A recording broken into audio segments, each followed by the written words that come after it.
hoje está mais do que especial, porque ele é administrador, especialista em licitações e contratos, palestrante, professor na CAT Soluções. Eu tenho a honra de receber aqui no nosso quadro o professor Daniel Almeida. Seja muito bem-vindo, viu, Daniel?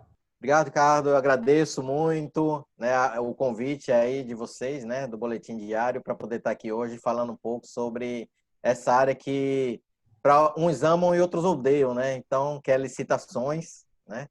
E já podem ver que eu amo, né? Eu estou do lado dos que amam. Então, espero poder contribuir muito aqui com vocês nesse sentido, né? E que aproveitemos ao máximo aí o que temos.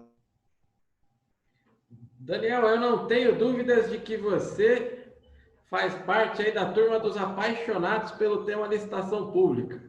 Isso aí eu não tenho sombra de dúvidas. Já agradeço aqui também o seu tempo, mas eu queria aproveitar este precioso tempo aí para você, porque às vezes a gente vai se aprofundando muito na matéria e esquece de falar do básico e que é muito importante, né? Eu queria aproveitar Exato. aí com você para a gente falar da lei geral aí da micro e pequena empresa e já queria começar aqui colocando uma pimentinha, né? Como é que anda a aplicação nos municípios? Qual a sua visão, professor? Por favor. Quando a gente fala de micro e pequena empresa, na verdade, né? Na verdade, vamos começar do começo, como diz, né?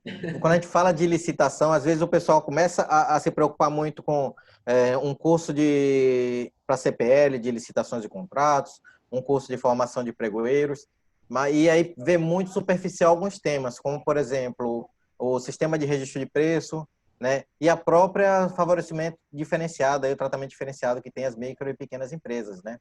Então, são alguns detalhes que passam de quem está conduzindo a licitação ali, mas que deve ser de conhecimento desde lá do começo da fase de planejamento, né? Que é o pessoal que está ali preparando seu termo de referência e entender o que é obrigatório ou não quando se fala de micro e pequena empresa nesse negócios que a gente chama de business to government, né? A empresa, né? O privado com o público, né? E o que é que pode ser trazido em termos de benefícios para micro e pequenas empresas nas licitações, né? Então, nós temos aí a Lei Complementar 123, né, de 2006, perdão, né, que já teve algumas outras modificações, né, que traz essa questão de tratamento diferenciado.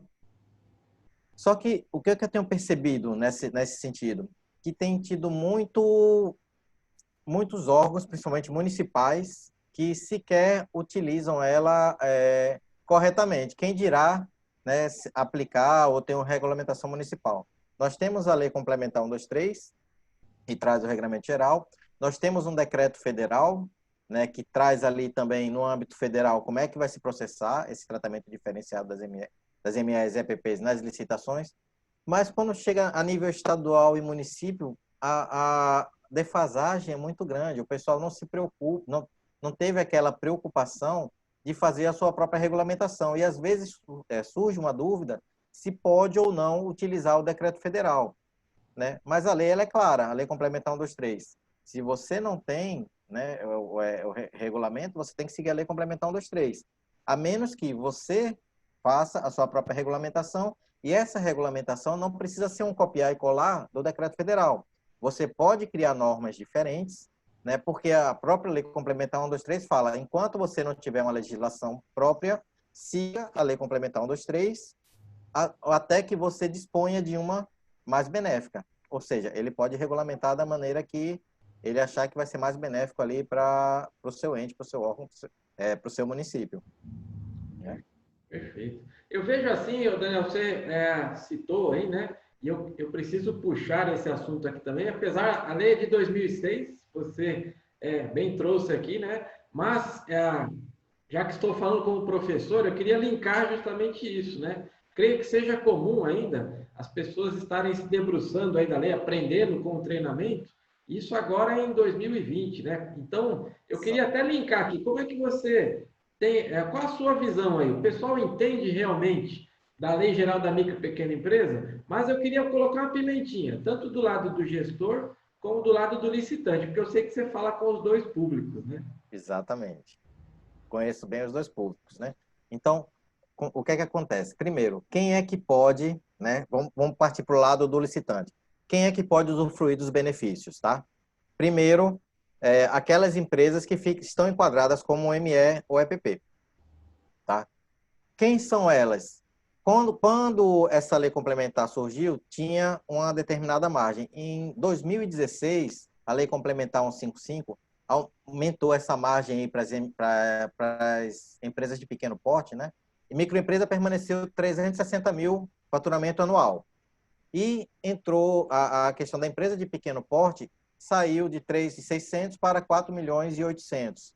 Né? Então, aquelas empresas que têm um faturamento anual até 4 milhões e 800, né, elas podem sim utilizar dos benefícios da Lei Complementar 123.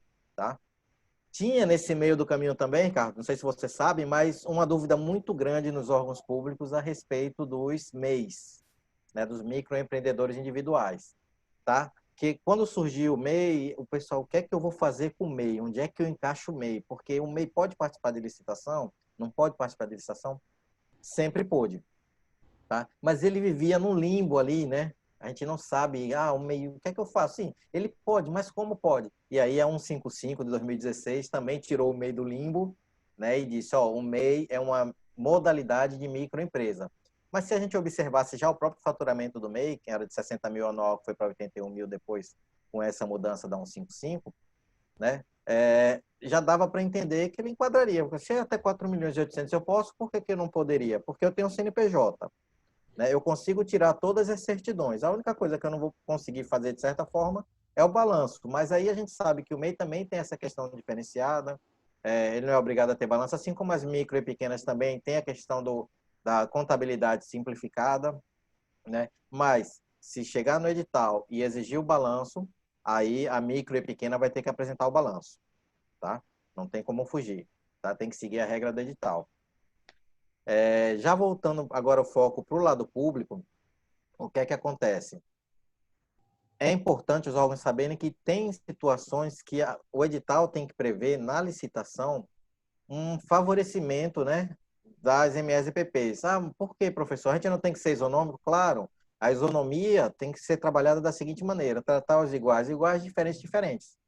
Né? Então, neste caso, para poder equilibrar o mercado, o órgão ele tem que trazer esse favorecimento para as MEs e EPPs justamente para conseguir competir com aquelas médias e grande porte. Tá? E como é que foi feito essa regulamentação em modos gerais, trazidos pela lei complementar?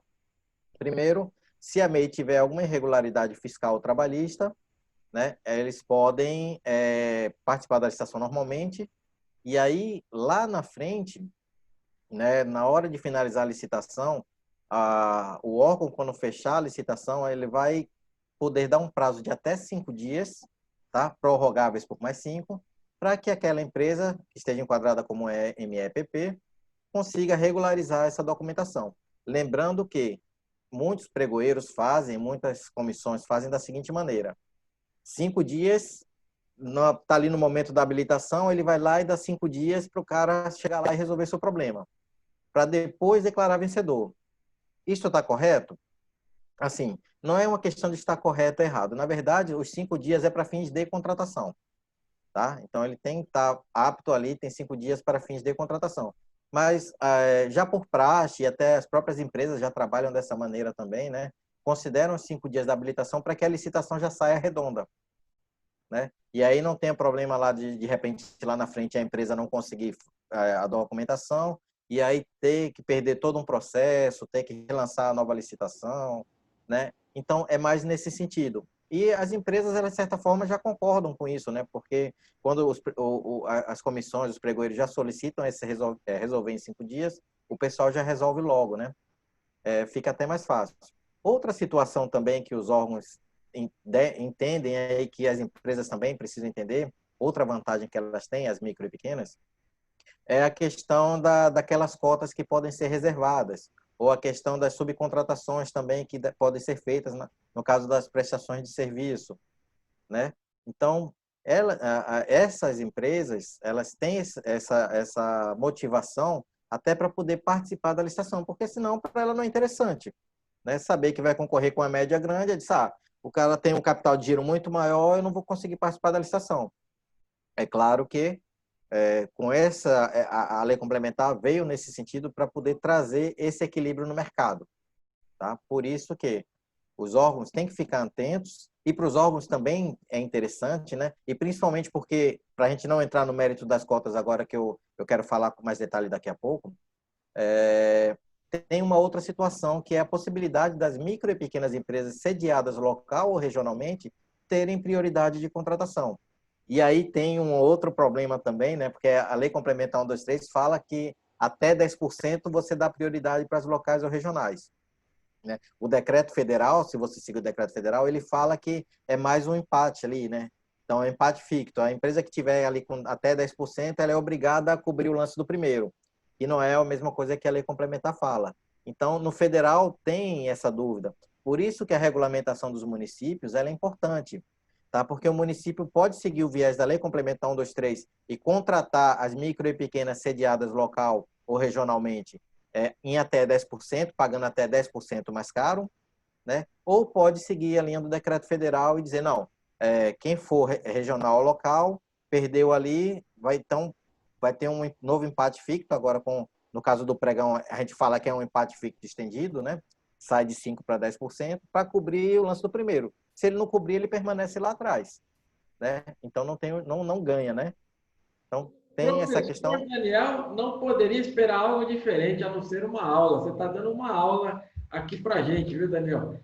Só posso agradecer. Eu vou fazer uma alteração aqui no nosso cronograma, porque quem está acompanhando aí vai ter que ver um segundo vídeo, que aí nós vamos falar aí da cota reservada. Aqui eu só queria destacar, sensacional aí um treinamento de um dia, você resumiu aqui em 5 minutos para nós aí. Muito obrigado mesmo. Falando aí do MEI, né, que realmente foi um monstrinho criado e ficou como patinho feio Exatamente. por muito tempo aí, né? Eu queria chamar a atenção aqui dos 4.800.000, que ele é considerado uma empresa de pequeno porte, faturando quase 5 milhões por ano, e ele é considerado uma empresa pequena, né? Mas é uma Exatamente. musculatura, né? Tem aquela brincadeira, quem é pequeno aí, né?